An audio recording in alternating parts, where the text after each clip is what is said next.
曹操是如何挟天子以令诸侯的，具体过程是如何实现的？其他诸侯为何不迎天子呢？之后他又是如何将天子从洛阳迁往许县的？本期视频我们就一起走进曹操挟天子以令诸侯及汉献帝迁都许县。上期讲到，由于李傕和郭汜乱政，汉献帝离开长安，来到了残败不堪的洛阳城。在此期间，沮授给袁绍建议说，将军世代为朝廷重臣，如今天子落难，你应该将他迎来邺城，从此便可挟天子以令诸侯了。袁绍听后深以为然，便准备听从。然而郭图和淳于琼却提出了反对意见，他们表示，如今汉室衰弱，群雄争霸，如果把天子迎来，凡事都要听从天子的旨意。你如果听从，就没有了自己的权威，如果不听，就是抗命，因此甚为不妥。袁绍觉得也有道理，于是便放弃了迎接天子的打算。196年7月1日，汉献帝终于回到了阔别5年之久的洛阳城。离开时他还只是个10岁的小男孩，如今已经是16岁的少年了。可是他走后不久，董卓就放火焚毁了洛阳城里所有的皇宫和民舍，并把百姓也强制迁往了长安。此时回来，洛阳城已经是残败不堪，了无生烟了。各州郡的官员们都在忙着争抢地盘，根本没人顾及天子，也没人给他进贡，导致跟他前来的官员们只能在残垣断壁间搭起窝棚居住。尚书郎以下的官员只能外出采集野果和野菜充饥。在此期间，有人因为饥饿而死，有人被厉兵杀害，无不悲凉。8月10日，汉献帝封赏功臣，拜张扬为大司马，韩先为大将军，杨凤为车骑将军。之后，张扬率军返回了河内郡的野王，杨凤则前往梁地驻扎，只有韩先和董承留守洛阳，守卫皇宫。他们4人虽然都是保卫天子东归的功臣，可相互之间却不停地勾心斗角，争名夺利。当洛阳城里只剩下韩先和董承的时候，韩先居功自傲，为所欲为。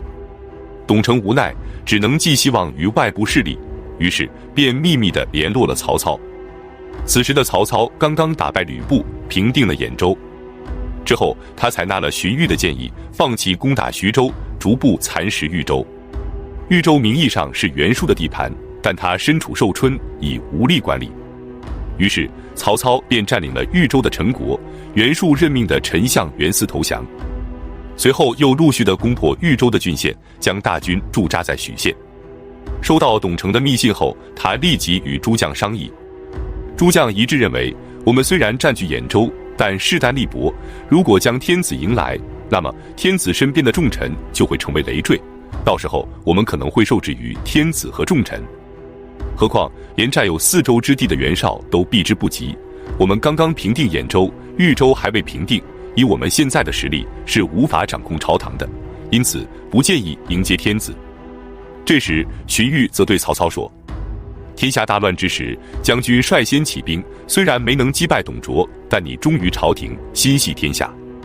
现在天子蒙难，将军应该奉迎天子，从而顺从民望，折服群雄。如果不能及时匡扶汉室，则天下将再生叛离之心，为时晚矣。曹操听后深以为然，便听从了荀彧的建议，立即派遣使者前往洛阳。随后，洛阳城里的议郎董昭成为了促成此事的最大功臣。董昭自贡人，基阴郡定陶人，即今天山东菏泽定陶区人。他之前是袁绍麾下的谋士，在袁绍与公孙瓒的战斗中立有战功。但由于他的弟弟董昉在张邈的手下做事，袁绍与张邈交恶后，便开始怀疑董昭的忠心，这让董昭非常的不安，于是便离开袁绍，投奔了张扬。张扬率军迎接汉献帝的时候，董昭也一同随行，之后被拜为议郎，待在了汉献帝的身边。当他得知曹操派遣使者前来的消息后，认为杨凤会成为曹操的障碍。杨凤虽然兵强马壮，可他缺乏外援，因此如果曹操能联合杨凤，则大事可成。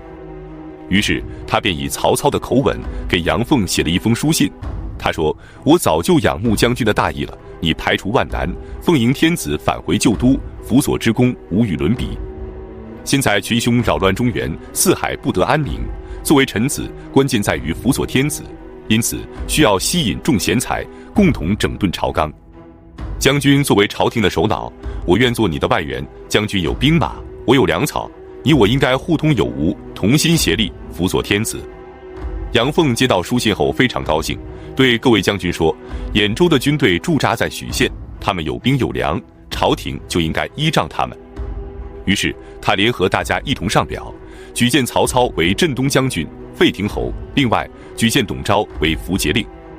8月，曹操接到汉献帝的诏书后，决定亲自前往洛阳去拜见汉献帝。拜见完天子后，他便采取了拉拢杨凤和董承，打击张扬和韩先的策略。他上奏汉献帝，建议追究韩先和张扬的罪过。韩先得知后害怕被杀，只身一人逃出洛阳城，去投奔了杨凤。汉献帝念其有护驾之功，下诏不予追究。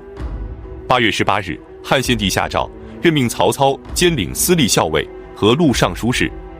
接着，曹操宴请董昭，并向董昭问计，接下来该如何是好。董昭说：“你朝拜天子，辅佐王室，这是可以与春秋五霸相媲美的功绩。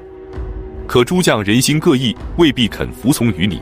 如果你留在洛阳辅佐天子，情势将对你不利，所以你只能转移圣驾，前往许县。”曹操忧虑地说道：“我的本意也是如此，可是杨凤驻扎在梁地，听说他的军队非常精锐，他会成为我的隐患吗？”董昭回答说：“杨凤没有外援，所以他肯定愿意与你结交。之前皇帝封你为镇东将军和废亭侯，都是杨凤举荐的，因此你应该立即派人送去厚礼，以表答谢，从而稳住他。然后你告诉他，由于洛阳缺少粮食，所以你准备将天子暂时移到鲁阳，鲁阳距离许县较近，运送粮食能够便利一些，天子以后也就不会再缺粮了。杨凤为人骁勇少谋，肯定不会生疑，使者往返期间就可以将后事安排妥当。这样一来，杨凤还能成为你的隐患吗？”曹操听完大喜，立即按照董昭的建议，给杨凤送去了书信。8月27，曹操率军护送着汉献帝离开了洛阳城，出城后向南行走，之后突然向东转向，越过还原关，一路向东前往许县。消息传到梁地，杨凤大惊，知道自己被曹操给骗了，立即率军追击，可是已经来不及了。就这样，曹操护送着汉献帝顺利地来到了许县，随即宣布定都许县，并在此设立宗庙社稷。随后，汉献帝任命曹操为大将军，封武平侯，罢免了司徒淳于嘉、太尉杨彪以及司空张喜3位重臣。10月，杨凤的军中开始缺粮，他便与韩先等人率军南下，准备前往定陵去抢掠粮草。曹操得知后，立即派军西进，一举端掉了杨凤在梁地的大本营。失去大本营的杨凤和韩先只好逃往寿春，投降袁术去了。曹操此时虽然控制着天子，还给自己封了大将军，可他毕竟势力单薄，心里没底。最让他担心的便是袁绍。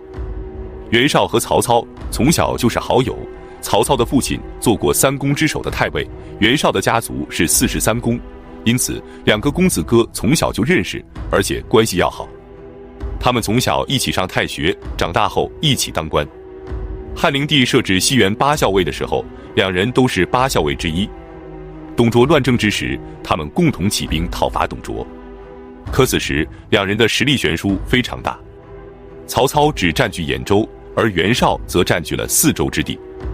他从韩馥的手中夺取了冀州之后，封长子袁谭为青州刺史，次子袁熙为幽州刺史，外甥高干为滨州刺史，一人独占4州，无疑是天下实力最强的诸侯。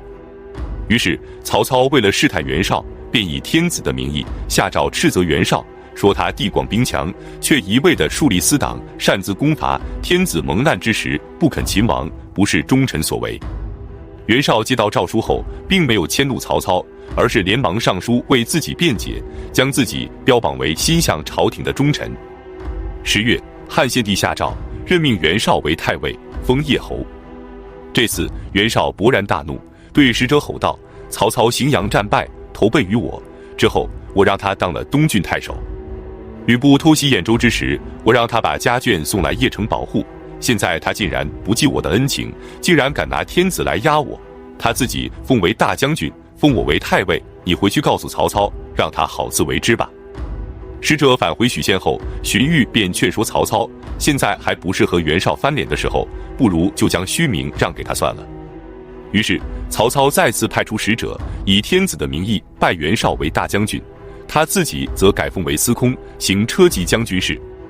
从此他便开始挟天子以令诸侯了。这一年曹操42岁。本期视频就到这里，感谢观看，下期再见。